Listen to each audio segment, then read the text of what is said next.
let's put a trigger warning on trigger warnings. I gotta take it on the other side. Yes, we are back. Whoa, man. Why am I so loud all of a sudden, Anthony? How you doing today, sir? It's nice to be back with you, everybody. The other side, Dan Borowski here, Anthony DiRenzo. Dude, we are going to go at it today, I think, on the whole issue of TikTok. We kind of went at it a little bit on the Dom Giordano program. I'm the producer of that show. Anthony's the producer of Dawn Stenslin, Kale and Company. But Anthony, first off, it's been about 2 weeks. I was on vacation. I went down to Cancun, Mexico, came back with Montezuma's Revenge. But how was your couple of weeks? Mine was not so good.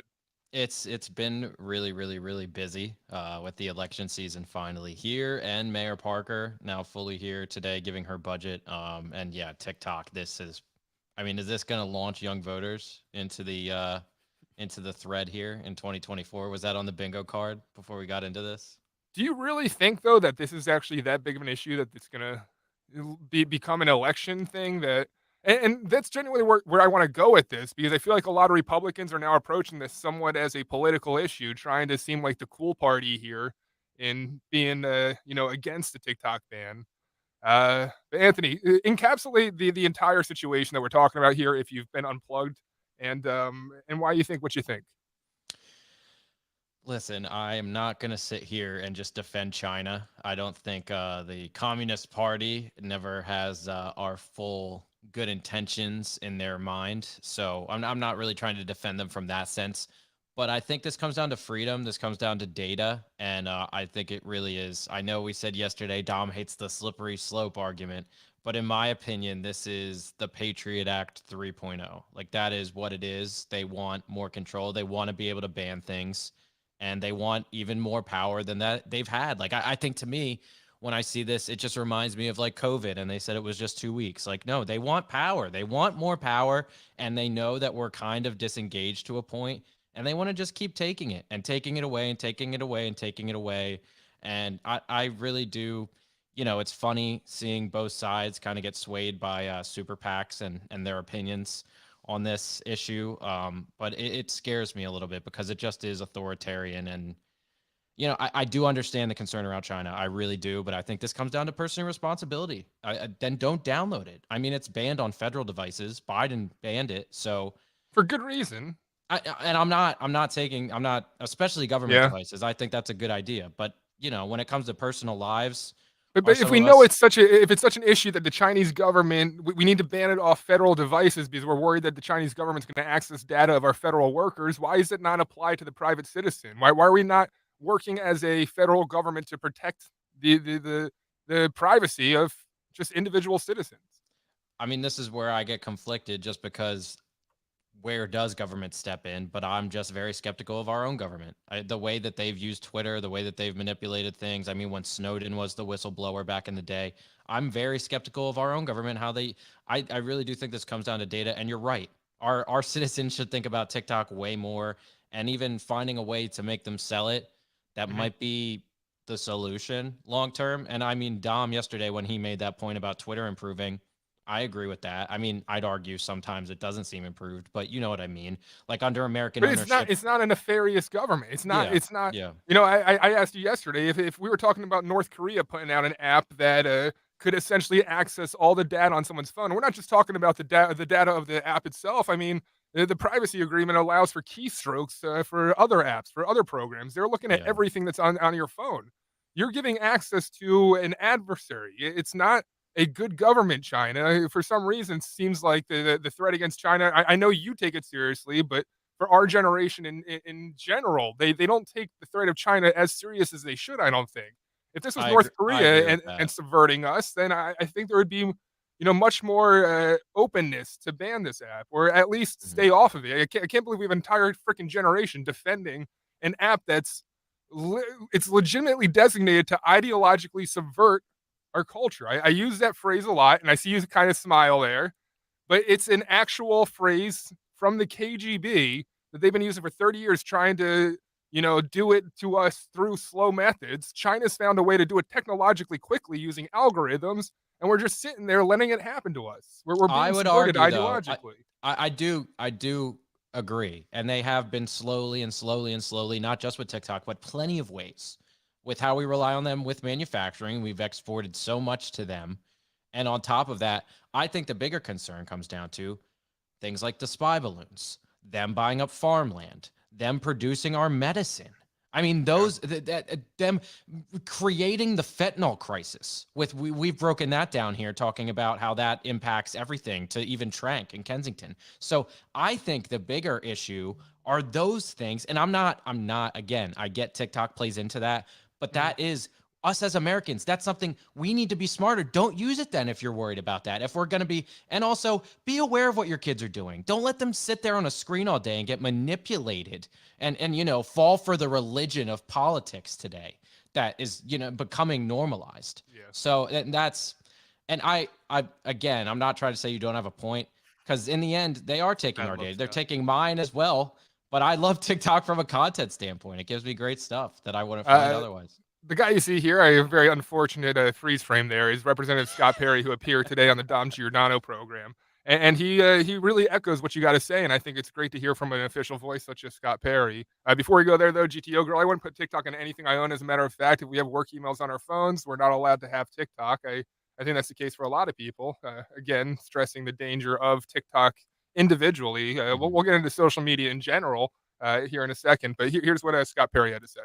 Let me be clear. China's a problem. China is spying on Americans. We all know that. But this vehicle was very concerning to me. The language was very broad, just like the Patriot Act that was passed after 9/11 with good intentions and then turned on the American people. The language was very broad in this, and I was concerned, and I am concerned that this will be turned on the American people.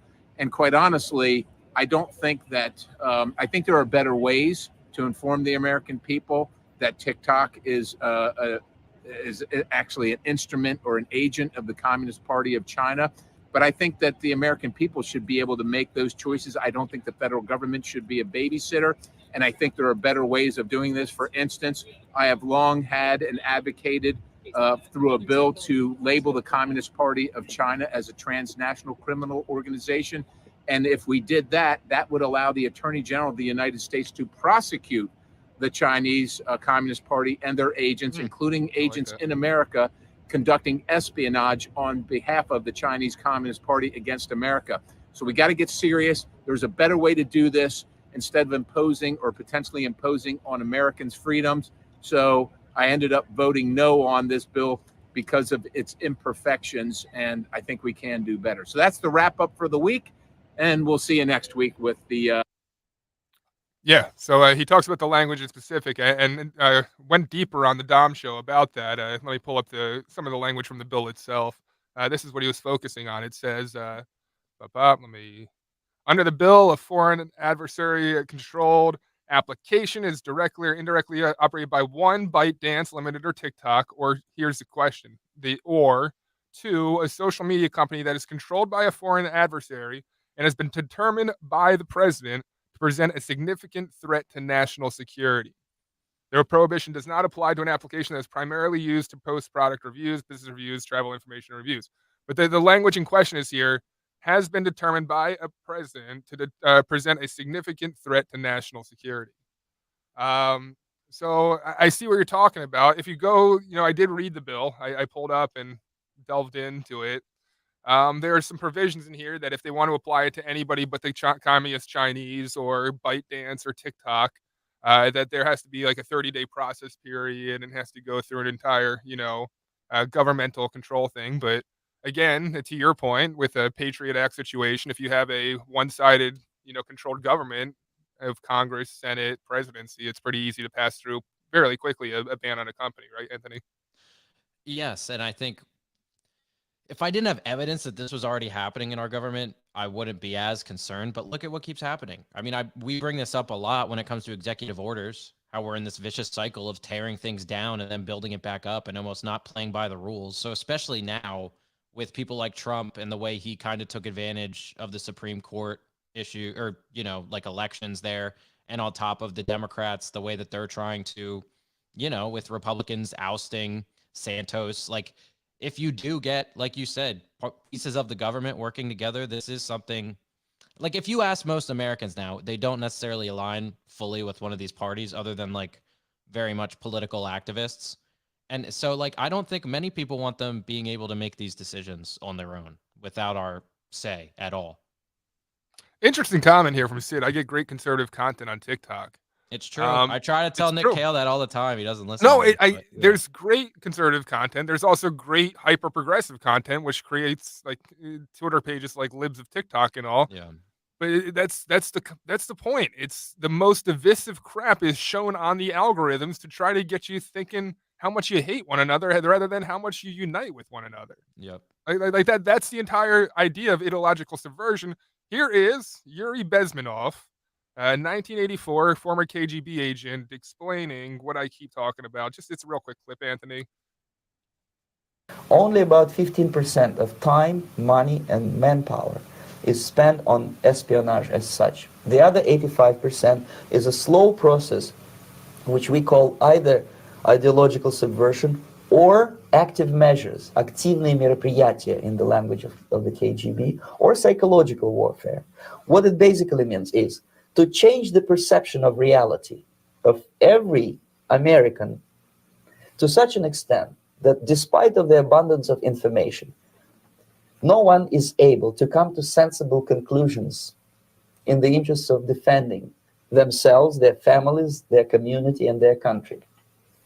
It's a great brainwashing process which goes very slow, and it's divided in 4 basic stages. Very, very fascinating video that goes on and on. And he goes into the 4 stages there, but it's been exasperated by the Chinese government using TikTok. Here's a example. Here's Moon on YouTube. This is actually a more recent video than I usually show here, Anthony. But explaining what's been happening, what essentially the Chinese government have been able to do to TikTok using the algorithms. But for young children, it's even worse. Those key years where you explore and learn about the world through your own senses have been sabotaged. Kids rarely, if ever, go outside on their own. They're learning about the world through TikTok and online content. We already know this is damaging to people's mental health and even their ability to think clearly. A study of 3,000 students who used TikTok found that they suffered memory loss from using the app, most likely as a response to the stress and negative thoughts it creates, with TikTok even creating fake Tourette syndromes, where it quite literally influences people's behavior so much that they develop Tourette's from TikTok. And TikTok is an entirely different subject, a weapon of the CCP, a way of the Chinese poisoning American society. The isolation and anxiety we endured because of COVID is having a lasting and unwanted effect on an increasing number of teenage girls. It appears to have given them a kind of Tourette syndrome. They're ticking uncontrollably. Doctors don't understand why, but there's no doubt it's a very real mental health condition. And even more bizarrely, it seems popular TikTok videos are playing a role in it. But this is a topic we've already discussed in much depth. And TikTok is just one part of the social media content diet, which we're all eating now. But something that studies don't get into is the awful effect this is having on American culture and society. It's all because of a phenomenon which sociologists have called the habitus. The basic principle is that we're exploring the world as kids and learning about our place we experience. If someone is constantly insecure, then there's God, which doesn't care about them or actively attacks them for who they are, then it makes them more resentful, antisocial. I think it's breaking up there, but as you can hear there, it's talking about just the in-depth. And again, Moon on Twitter, go check that out, of how TikTok is essentially really creating a mental decline in an entire, generation. Anthony? I don't disagree with those things. Like, it is bad for you. When I use, I'm pretty sure I've said this to you before. When I use TikTok, like, it does scare me. Like, I put a time limit on purpose on it. I do love it because it gives me great stuff to work with, but yeah, it scares me. Like, I'll get into a trance. And honestly, it doesn't matter what the app is on my phone now. The second, like, you get tied into something and you get up, like, an hour, 2 hours later, whatever, just get sucked in. It's like the worst feeling then. Like, it really genuinely is. And like, all of these companies are fighting for those algorithms. Like a one-night stand. Yeah, seriously. And I mean, most of these people that work in Silicon Valley, they've worked at a lot of the companies. So, they're mixing and matching all these people. They have the algorithm, special sauce to make the Big Mac. So, it's scary in general that all of them are getting us to this point. But that's why, I hate. What's your solution? You got any solutions? I mean, I get it. I'm not like I've always been saying that the government needs to get involved. They need to ban TikTok. They need to find a way to specifically target that one company I know. Like, would you be in favor? Remember when MySpace was around? You had to be like 13 or older to register, I went around and you that didn't need to rule. I prove. had Yeah, you one. didn't need to Yeah. prove it or anything. But like, Yeah. what? I mean, it might be in Dan the Red by suggesting maybe we should have like proof of driver's licenses before you can get on social media. Like, My would you? buddies were sending me a picture of me with a communist China hat on, saying Yeah. Anthony the Red kind of But too. So but I'm saying like, why not have a driver's license proof provided? Like a porn site. Like you need a credit card is this what instead. you You and just need a. Dom think of me? That's Oh, what it come on. is. What it is. Yeah. Dude, I know what the Maui fires are. He goes, some great rabbit holes to go down, like the Maui fires. I'll bet Anthony knows about. Are you I talking know about like all the about lasers from that. space? Yeah, yeah. How some the chrome of some cars were melted while a tree next to it looks completely fine. Yeah. There are a lot of questions from there, and people don't Do like you think there are space questions. lasers being sent down from?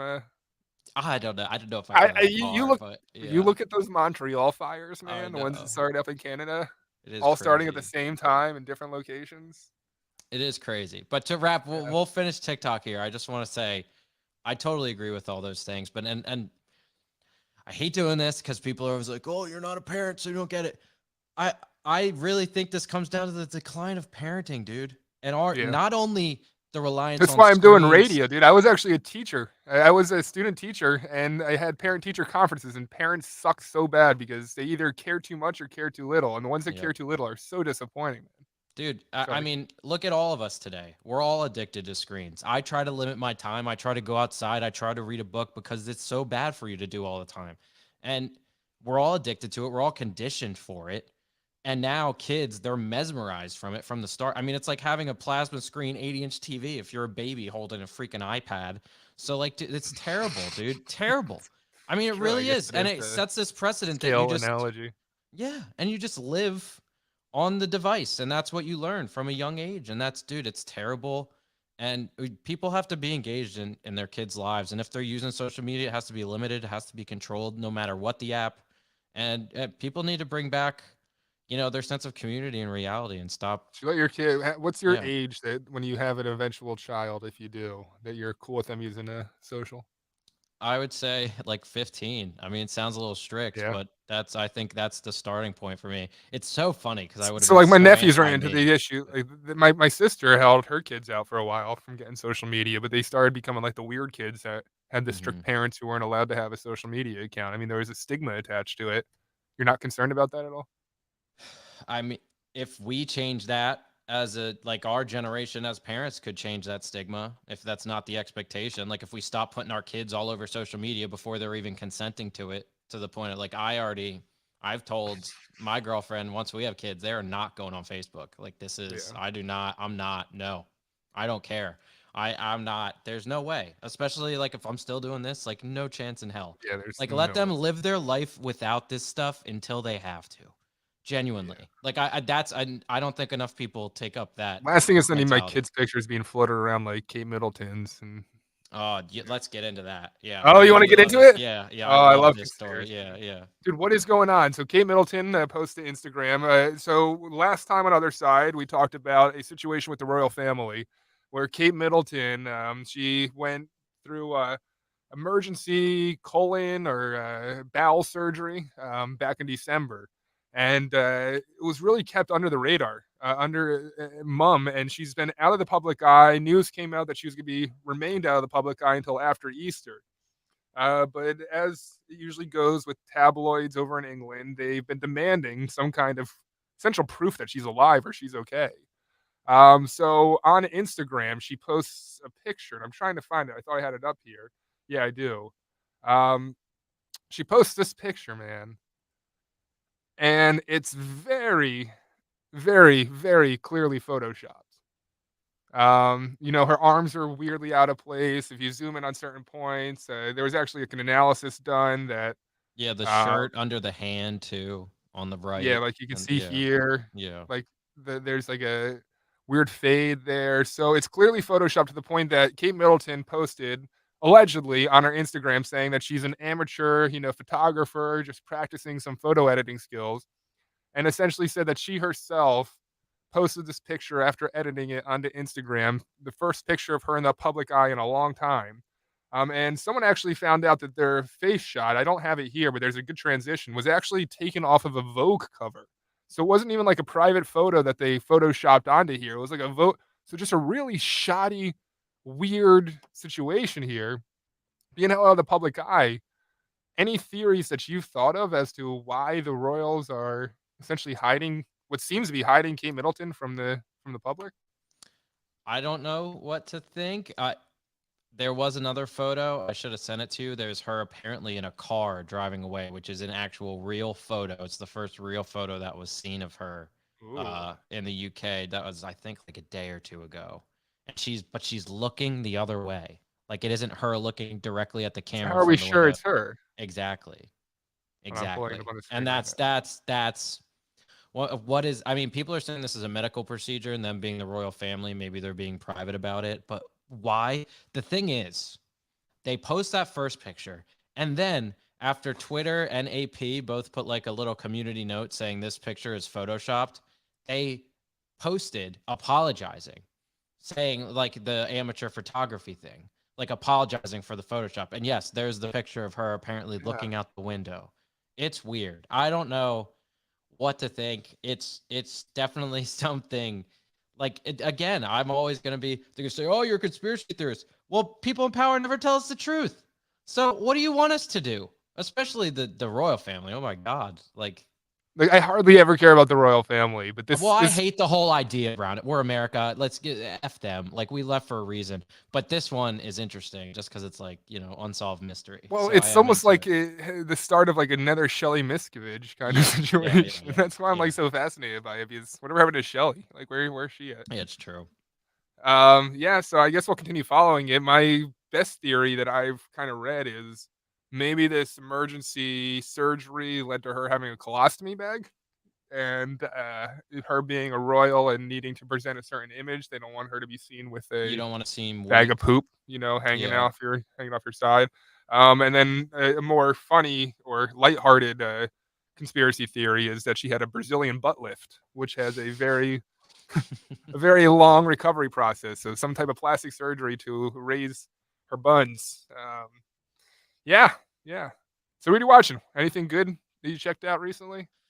Oh my God. Drop everything you're doing this weekend and go to the theater and watch cinema that is Dune 2. It is the greatest film I've seen from an action standpoint in the theater since Dark Knight, and it's not even close. It's everything and more. If you haven't seen the first one, you should probably watch it first, but you don't necessarily have to. You could watch a summary or read a little bio before watching the second one. But it's so good, but don't go into it expecting, there is a lot of action. I'm not trying to downplay that, but at the same time, I think I really like Dune. Well, first of all, Star Wars wouldn't exist without Dune. They even steal specific things like spice. It's still even called spice in Star Wars. So well, I mean, if you look back at like study science fiction, so much of the book is essentially adapted into other things, and so many ideas are stolen from that, not just from Star Wars, but from Star Trek and other things as well. Yeah. I'm not, it's all a melting pot. I'm just taking nerdy jabs at Star Wars fans. But in reality, I love, just specifically. But the thing is with Dune, Paul Atreides is perfectly paid by Timothy Chalamet, and everyone pretty much kills it. And the parallels, I've been begging Dom to do it. I don't think he has yet, because I think he'll have you'll have a big show, I think, once he finally watches all of Dune. But the parallels to you think it's gonna be that big to him? I mean, dude, when you take away the weird language, the space, all that, all Dune is a metaphor for power and government and corruption and thinking there is a chosen one. And yeah, but don't hold your breath. That like Game of Thrones was the same thing, wasn't it? And both he and I hated that one. Like the power dynamic and the power politics. Yeah. No, I'm with you on Dune 100%. Dune's amazing. I just couldn't get into Game of Thrones. They just absolutely killed it, and this is the entirely perfect movie to see in a theater. Like, seeing this in IMAX is almost like, I know you were a little bummed with Oppenheimer because it was just like special effects and very biopic like this is action. I'll be pissed if there's no space worms. Are there space worms? Oh yeah. There's worms? Okay. Yeah, there's worms. Good. Yeah, at least they have that. Yeah. Yeah, Maisie and I love the first one on HBO that came out during the pandemic, and this is just a sequel to that, right? It's Yes. Yeah, and they're that they're that already one was confirmed a streaming third. release, and this one's a theater release. That's odd. Well, I think they got canceled in theaters with COVID, but it came out whenever theaters opened again. I think they did play it. So Oh, okay. You want to talk some aliens? yeah, I mean, perfect segue from Dune to aliens. Let's go. So High Strangeness is a subreddit where they talk about UFOs and the paranormal. And some guy is a ranch hand and posted a trail camera video. And I just want your thoughts on it. I want you to break it down. So here's what it looked like in real time. All right. Dude, oh my god. Okay. And then I have it slowed down, and we'll chop and screw it a little bit. And I'm just curious. Yes, go ahead. Is that what you look like walking home from the bar? Like that? So this guy's on a ranch. It's about 30 miles from any kind of other, life, and catches this on the trail cam. And I have to say, man, I've always wondered, with all these trail cams out there, first off, why have we not seen one of Bigfoot? You would think that one of these would be picking up true. Bigfoot by this point. That's true. But this looks like it might be an alien, you know? Yeah, I mean, that neck, like at first it looks like it could just be normal, but once you get to that side, like that, is that Zuckerberg's dad? I don't know, like the king lizard. All right, so someone said, is it somebody like a drunk female with a sweatshirt tied around the skirt and the hair's hanging down, which makes the head and the neck look weird, carrying something in there? I mean, So I'm that's going a backwards stretch. here. That is a stretch, I would say. Well, hold on. I'm here trying to claim that it's an alien. So you're saying it's not a stretch to claim that it's an alien, but it is a stretch to claim it's a female that's I don't walking know. It through a doesn't look field? like a female. I'm kind of convinced immediately but it's, this is a problem with AI and computers now. Because look at how terrible quality that is. Anything can make that. Yeah. That's the problem. Like, we need decisive imaging. And that's like seeing one of the Philadelphia police tail? cameras. Looks like a tail right there. At the Uh-oh, you disconnected there. Yo, is this the FBI? CIA? NSA? They stopping you from talking to me? Anthony, Can you there? hear me? Yeah, I got you now. Okay, good. Oh my goodness. Why is this every time we talk about aliens, you disconnect? I swear. We talked about the Miami aliens. Remember that? Yeah. All right. I'll move off of it because clearly Anthony's not feeling that it's aliens. But one more thing that I want to talk about while Anthony pops back on because the aliens seem to disconnect him is Robert Kennedy. Welcome back, Anthony. Sorry about that. What's up with that?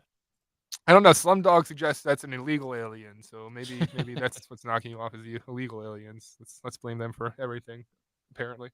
Where are those kids today? Talking about Kate Middleton's kids? I don't know. It's a good question. Probably in a palace somewhere.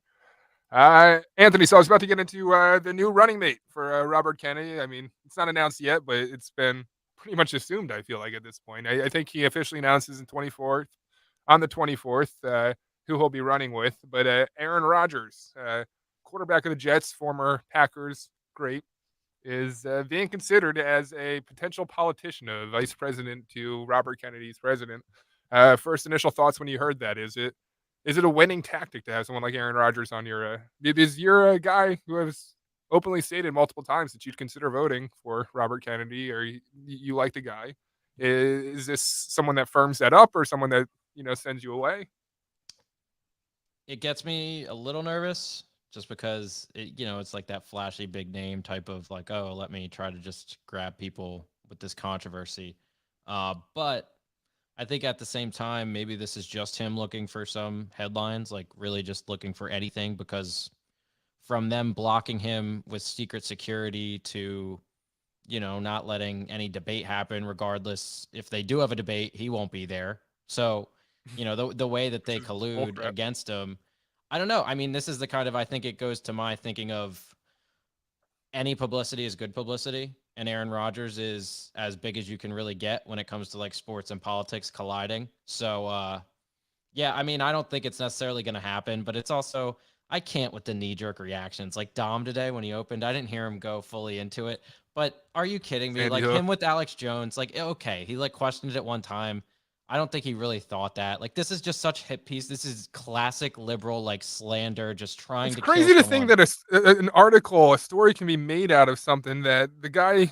So if you're not plugged in, Aaron Rodgers goes to the Kentucky Derby, has a conversation with I guess a reporter who now works for CNN, or Yeah.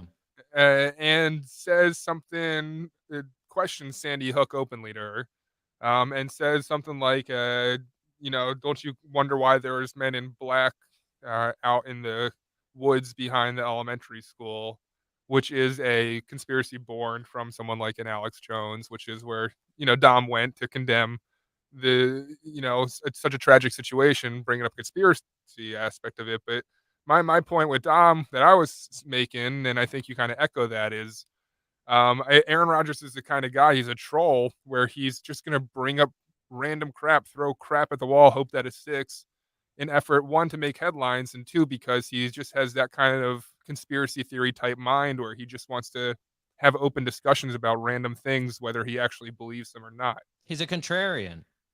That's what Yeah. he is. I mean, he just wants to, and he's open-minded, and whether you agree with him or not, he wants to debate.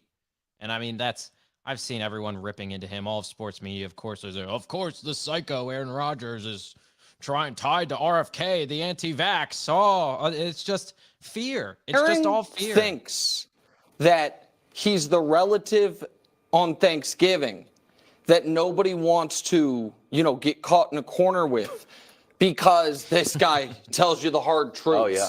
When in reality, it's because you've told me to read 48 Laws of Power and about the Illuminati every Thanksgiving for a decade, and I'm tired of it.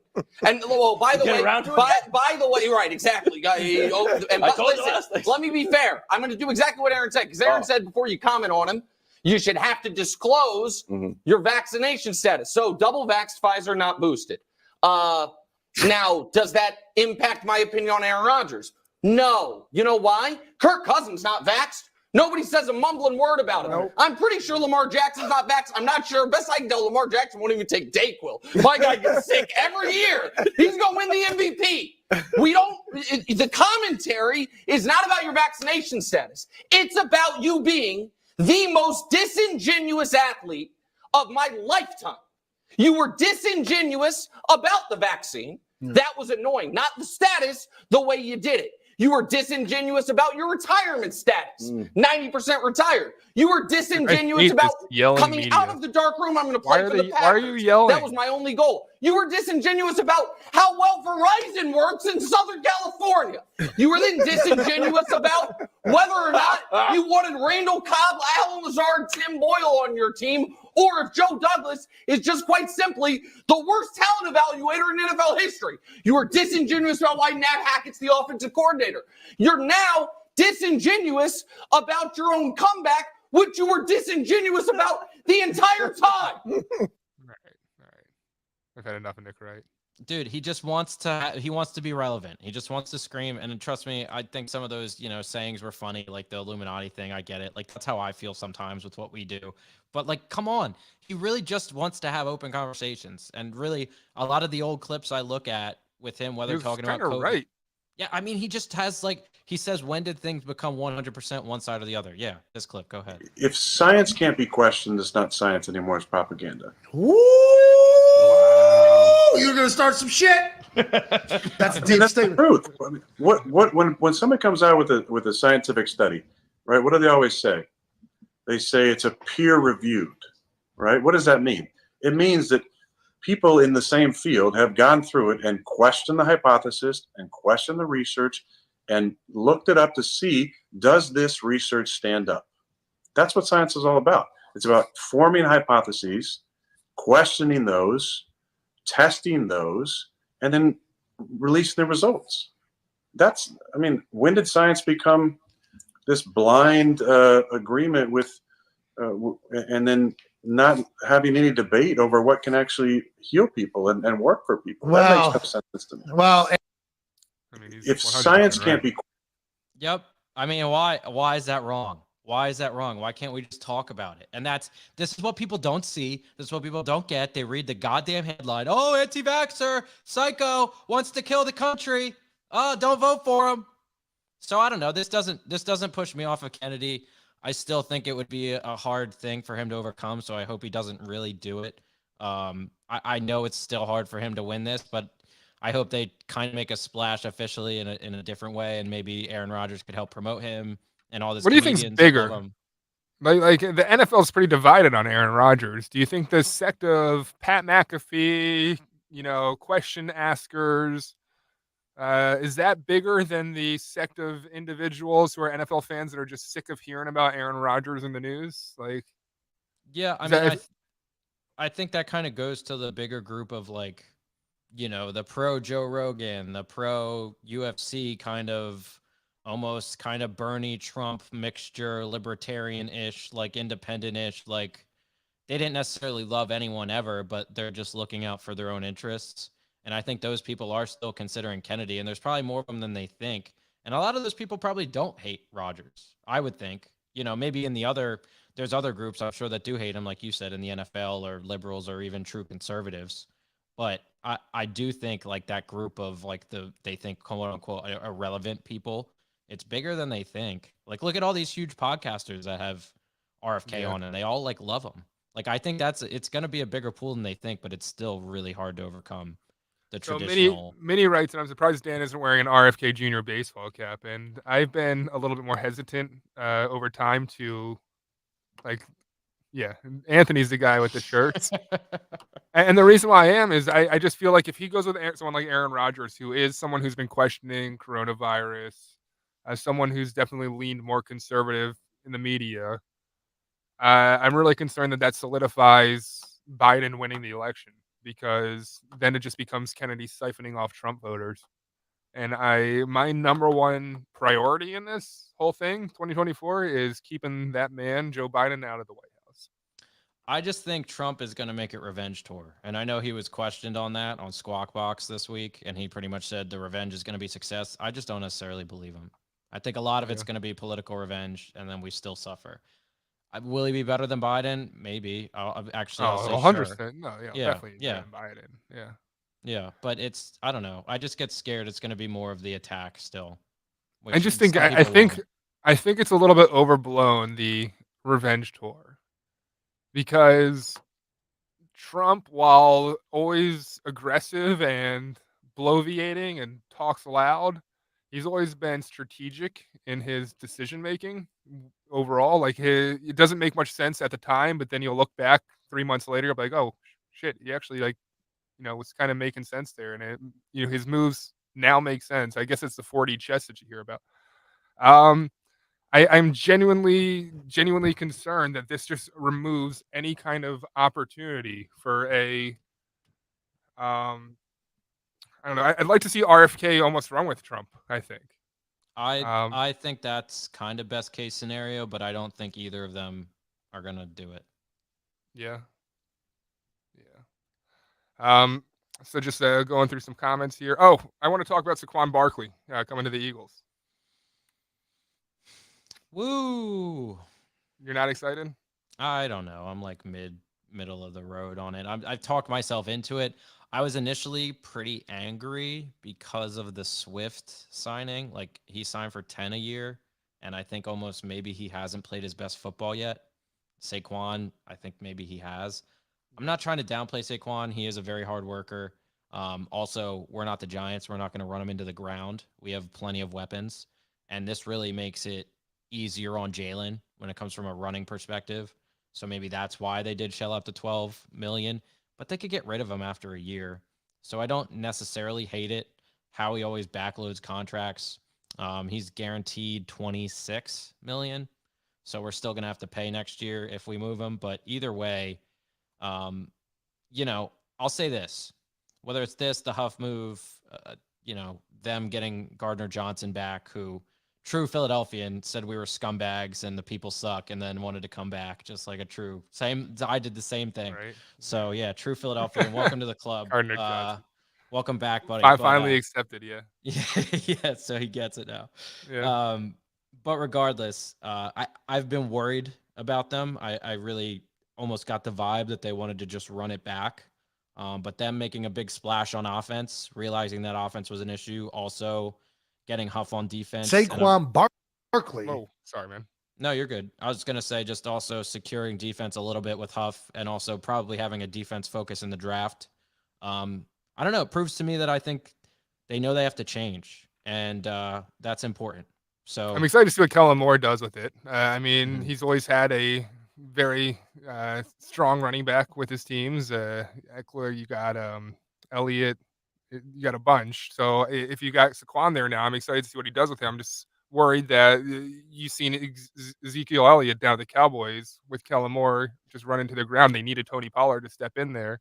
Saquon in his injury history got a long-term contract when it comes to running backs here. I think Barkley's always been better than Zeke. I'll put that on the record. Well, yeah, I think that's true, but I also think he's more injury prone than Zeke, to be quite honest with you. Yeah, that could be true. All right, so I want to bounce back to what we were talking about with the revenge tour and 40 chess, because what I was trying to say there with the 40 chess, I feel like Donald Trump always has some kind of plan in mind, and I don't see what his benefit would be not being able to serve more time as president by going after his political enemies once he's in office. So I think that whole idea is overblown. Slumdog, though, asks, with Biden, he's not going to do nothing. With Trump, he's going to do something. I just don't know what his doing something is. Are you voting for nothing or something? Can you make something out of nothing, or do you make something into nothing? It weirdly makes a lot of sense, that entire comment, even though it shouldn't. But let me rebuttal that, saying I'm not, I get that point, and I get trying to support the cause that you align with more. But I also really want to make a point to the establishment and the quote-unquote uniparty that, like, third-party options are a thing, and like they're happening, and you're going to have to adjust. If these parties don't start representing the people you say you represent, then yeah, other people are going to get the support, and you better start adjusting. So that's almost where I'm at. I get that, maybe I won't necessarily make that point. Like, are you concerned about what Trump's something is? Like because I think it's true. Biden's going to continue doing nothing. He's not going to close the borders. He's not going to fix the economy. He's not going to do crap if we reelect him to another 4 years. Actually, he's going to, I think, nefariously continue doing nothing to essentially ruin our society, which it seems like is some kind of weird goal of his. On the other side, I think Trump's going to actively try to make things better. He's going to work on strengthening our borders. I think he's going to get the oil reserves going, hopefully boot up our energy sect, which will, I think, have a great effect on the economy. I mean, I'll give him that. The oil thing he did do. But I think a lot of the other stuff Trump people talk about, or Trump voters, I'm not saying you specifically, it could be anyone, but I think I have a problem with them saying he got all this done. He drained the swamp. He built the wall. No, he didn't. He talked about it. I mean, he spent more time getting into all this social BS and falling for it with the whole Kaepernick thing. And, I don't want to rant about that, but again, we could get into freedom and the principles of the party. And I just think a lot of the time he was all talk. And trust me, he's fun to watch and talk. Like, just from an entertainment standpoint, if he won again, we'd have great content the next 4 years. So, I'm not opposed in that sense, but I don't know. I just think a lot of it, he is more similar to these people he pretends to be different than. Like, he's been in politics for 10 years. Like, he's one of them now. And I'm not saying, yes, does maybe he have a better vision than the swamp, quote unquote? Sure, I'll give you that. But I still think he's more like them than not. And that concerns me. Yeah, especially I think RFK is the perfect example of a quote, like, swamp drainer. Even though, I mean, it's Kennedy, it's hard to say that, but is he the Drano, even with a name like that? Right. I mean, it sounds like he might have drank some. No, oh, that's a bad joke. Oh man, okay, let's scratch that one from. No. Yeah. So, yeah, I don't know though. If you're looking at Trump versus Biden, and you're being honest with ourselves, is the country in 2026, halfway through a presidency, going to look better under Trump or under Biden? I just think people will be unmotivated. It's Trump with that again. Yeah. I guess we can agree to disagree there. I motivated for what? Just No, the rematch that nobody wants. Like, I really think Democrats are sick of Biden. I think a lot of people in general are sick of Trump, not just Democrats. But Oh, I I mean, he agree. has his fans too. I'm not saying he doesn't, and they'll help him a lot. But unless Trump adjusts a good bit, I don't think he can get moderates or Democrats. I think he can get moderates, and I think he can do that by. I mean, maybe like moderates here, but or in the South, I guess. Like if he gets Tulsi Gabbard, you don't think he can win over some moderates? I mean, that's not a bad point. Do you think his VP matters that much? Yeah, I do. Yeah. Yeah, because he has to stay away from a Mike Pence type. Last time 2016, it was appealing to evangelicals. 2020, I don't know really what the strategy was by keeping Pence, but I guess he kind of had to. But I think your strategy right now is capturing a sect of voters that you might be able to grasp, that being moderates, particularly women.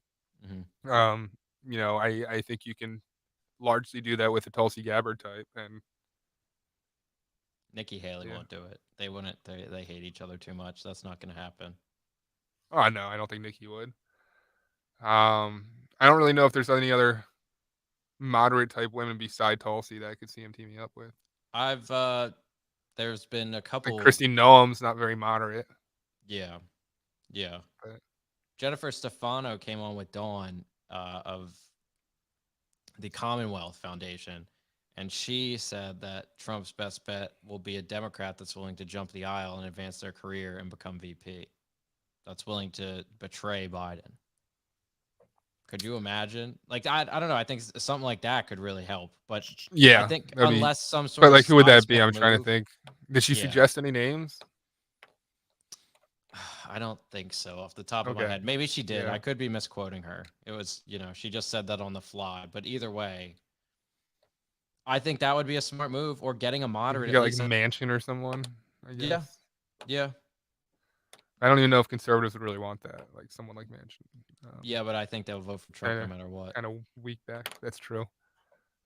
You're very right there. Person I always say, I mean, he's too early in his career, but he'd make a hell of a vice president. Jeff Van Drew. That'd be freaking awesome. Yeah, I do like Van Drew a lot, and shout I out love to him Van for Drew. coming on all the time. No, I don't say that just because he comes on. Like, I've known Van Drew going back now, man, coming up on 10 years, I feel like. Like all the way back. So I did radio out in Atlantic City, and he would come in as a state assemblyman at the time, maybe even as a dentist, as an advertiser, and would host shows funny. or sit in as a guest. And I just watched his career grow and explode over time. And then he had that rally with Trump when he flipped from being a Democrat to a Republican, as you're stating. He'd be a great name. He's just a congressman, and he's inexperienced compared to others who have like 20 years under their belt. Congressman. That could be interesting, but it's probably going to be a woman or not a white guy, just to be honest. Trump's probably going to try to appeal to an identity group, which is ironic because they're all, let's not be part of identity, but then they're going to be. So, Tim Scott? Maybe. I mean, he says all the right things, but it seems like Trump doesn't want him. Seems like that guy that's begging to date the girl. I feel like Tim Scott is going to scare away a young vote because he's just so corny. If we're being honest, they're just gonna frame him as Uncle Tom. That's all it's gonna be. And like the SNL's already started, and the guy hasn't been a front runner for VP. Like he was briefly a VP front runner, but they're already like targeting him because he's just easy to make fun of. I feel. But Dr. Ben Carson, I mean, was also floated, and one of my favorites, from when he ran for president. But just very, very sleepy. I don't know how you pick up any votes. I guess it's a good counter to Trump's. Sleepy Joe, just like all the other sleepy people. Oh sleepy my Ben Carson. All right, brother. Anything else you want to hit before we get out of here? We could get into so much more, but I would say the last thing I want to get into is the Boeing thing. Just really quick. Yeah. When I was flying, I was very concerned that luckily I was on an Airbus, not a Boeing. Actually, Boeing whistleblower John Barnett found dead in the U.S. right around the time he was testifying on all this Boeing stuff. So really weird. Again, not claiming anything. This is all, just happening, but it just seems like too much of a coincidence, man. Like, how does this stuff keep happening? Just Yeah, the continually. guy's providing information for a lawsuit, and he's offering evidence for a defamation lawsuit. He's telling things like the crazy amount of shortcuts that they were taking around safety checks and safety issues, and a lot of what there've been a lot of issues. A door plug blowout that we saw in Alaska, that might have been prevented had Boeing actually followed stuff they were supposed to follow. And this guy was one of the main whistleblowers and exposing the stuff going on in Boeing that's been leading to a lot of this controversy. And he's allegedly he died from, quote, self-inflicted gunshot wounds. I mean, It's this a is very again, common this phrase. is the kind of stuff that needs to be investigated. I don't care. You could say we're crazy for it. Why are we crazy? I mean, the JFK stuff isn't out still. They won't tell us. They said they were gonna. They haven't. Yep. So I'm sick of sounding like I'm not a crazy person. Start telling us the truth and investigate this shit. My God, it's like we aren't crazy. I mean, again, allegedly, these are rumors, but supposedly all of Boeing's board and their CEO didn't even fly Boeing. Also, guess who's partners all the time with Boeing? The Clintons and Nikki Haley. Oh, woo, my favorite people. Of course. yeah. Of course they are. Oh, my God. Again, the swamp. Just disgusting. I'm so sick and tired of it. That, again, we just need transparency. But instead, they make us sound crazy. And we keep going in this cycle. Yeah, so some of the things that he claimed, he said, one Boeing factory had been deliberately fitting faulty parts to planes to meet production deadlines. Oxygen masks in the 787 Dreamliner had a 1 in 4 chance of failing during an emergency. Barnett said he alerted Boeing managers as well as the FAA to the concerns, but no action had been taken. Boeing denied these allegations, though it acknowledges that an inspection in 2017 found that some oxygen bottles were in fact not deploying properly. And it goes on to have more process violations and such pointed out. Fishy though, fishy. Definitely just something that needs to be good point, talked Minnie. about. I feel like that's one of the last things people say before they're admitted into an insane asylum is I'm not a It's so crazy true. person, It's so as they're true. being dragged away. I'm so true. It's here we go with the Minnie's right. She is. But let me just say one more thing locally. Sherelle Parker, she was a lot of talk today, but I do like it. I'll say the commitment to $0 to clean needles for Kensington, as much as that seems like, again, a low bar, that's huge for me for an immediate change. Let's hope she keeps pushing. Let's hope, the ATV dirt bike detail keeps cracking down as they've supposedly been doing lately. And she's been pointing a lot to safety and called out a lot of the officials that need to work with her.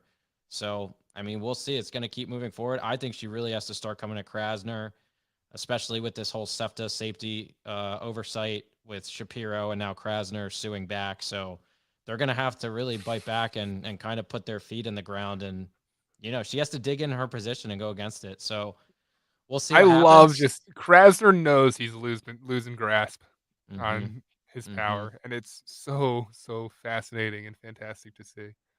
Yep. Like he can't hold up this SEPTA thing any longer. Like he's now protesting about Act 40 and saying that it takes away my power. It takes away my and power. Meanwhile, kids are being freaking shot and killed on SEPTA in particular, and it's fascinating that the city in general seems to have really shifted under Parker from a safety standpoint. Homicides low, but somehow the one issue that Krasner has his name attached to is headline after headline of just complete violence. So somehow Krasner land just continues to continue, even with a new mayor. Yep. It's disappointing. Well, and let's start standing up. There's all these Palestine protests and all this stuff. Let's start standing up for our own kids. Can we have protests for our kids here? That'd be nice. Yeah. Yeah. Let's stand as a city. Let's stand up against it. Everyone. Yeah. He killed himself with a magic bullet. Yeah. Some dog. I get the connotation there. I'll leave it up there for another second. We had famous numbers today, and you can imagine what number was one of the first taken off the board. What a shock. Minnie, we know you're messing around. I know you don't think I'm crazy, but plenty of people do, so it's fine. Minnie, you don't have to say that you're messing around because I know it's the truth. He is indeed going crazy. Yeah, Me too. It's the radio waves, the AM radio waves that just affect our brains. it's been poisoned to our brain. They're Yeah. dragging me down. They need to shut down Prevention Point. I was a dope user years ago. Wasn't allowed to participate in relapse reduction meetings. They have a clique of users there. Yeah, I mean, we got a guy last week that called in with he was pretty much saying the same thing. Is these needle exchange programs are necessary to essentially enable his addiction. Yeah. But he would love to get help, and we got him help, thankfully, but haven't had It's an update yet. amazing. It's amazing. Well, thank you, man. Thank you. Yeah. But we'll let you know if we hear anything back from our guy who's allegedly sitting in a rehab somewhere as he tries to get off the trank. The trank is it's not fun. It's not fun. It's horrible. Yeah. Another shout out to Andrew Callahan and Channel 5 News. Yeah. Yeah. If you haven't, it's a tough watch, but it's great if you have the time. Yeah. Really explores the the relationship between the cartels, China, and trank and fentanyl and all the shit we see here in Philadelphia in particular. All right. Anything big going on this weekend for you, Anthony? Big on the Dawn show tomorrow? Much. Some St. Patrick's Day festivities. We're getting into it. Spring is yeah. here. It's freaking beautiful out. I'll take it. I'm ready. 75 degrees up here. I don't want to wear a jacket ever again. I'm going outside immediately as we're done here. So. Are you wearing shorts? I am wearing shorts. Yeah. Yeah. For those that don't know, Anthony's one of the guys that wears shorts the minute he can wear shorts and won't take them off until it's like December 30th. It's not that bad. It's not that bad. You love your shorts. I do. All right, guys. Join me and Dom tomorrow at noon. Join Anthony starting at 6 a.m., 5:30 a.m. 6 a.m. baby. Yes, 6 a.m. every day. Anthony with the Kalen Company, Dawn Stensland Show. Me with the Dom Giordano program. We'll be back next week with The Other Side, and we'll talk to you then. Have a good one, everyone. See ya.